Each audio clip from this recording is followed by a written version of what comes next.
સત્યની સાથે જનતાનો અવાજ। આપ જોઈ રહ્યા છો 24 ન્યૂઝ નેટવર્ક। તાજા સમાચાર, ઝડપી અપડેટ અને સચોટ માહિતી 24 ન્યૂઝ નેટવર્ક સમાચાર સૌથી પહેલા।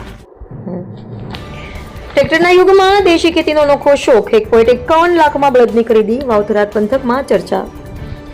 આધુનિક યુગમાં ખેતીના કામોમાં ટ્રેક્ટર અને અત્યાધુનિક સાધનોનો ઉપયોગ વધ્યો છે, ત્યારે વાવથરાદ પંથકમાં એક ખેડૂતે દેશી ખેતીની પરંપરાને જીવંત રાખવાનો અનોખો નિર્ણય લીધો છે। થરાદ તાલુકાના પિલોડા ગામેથી દુધવા ગામના ખેડૂતે ₹1.51 લાખની કિંમતના દેશી બળદની ખરીદી કરી છે।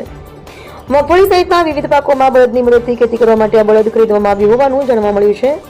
ખાસ કરીને નોંધનીય બાબત એ છે કે ખેડૂત પાસે ટ્રેક્ટર સહિતની આધુનિક ખેતીની સુવિધા ઉપલબ્ધ હોવા છતાં તેઓ પરંપરાગત રીતે બળદથી ખેતી કરવાનું પસંદ કરી રહ્યા છે। દુધવા ગામના ખેડૂતોએ અગાઉ પણ લાખો રૂપિયાની કિંમતના બળદની ખરીદી કરી હોવાનું જાણવા મળ્યું છે। દેશી બળદની ઊંચી કિંમત અને પરંપરાગત ખેતી પ્રત્યેના ખેડૂતોના અનોખા શોખને પગલે સમગ્ર વાવથરાદ જિલ્લામાં મુદ્દો હાલ ચર્ચાનો વિષય બન્યો છે। આધુનિક ખેતીના વધતા વ્યાપ વચ્ચે દેશી ખેતીની પરંપરા અને બળદ આધારિત ખેતીને જાળવી રાખવા ખેડૂતે લીધેલ આ નિર્ણય અને ખેડૂતોમાં પણ કુતૂહલ જગાવી રહ્યો છે। રિપોર્ટર અનાભાઈ પારેખી, થરાદ।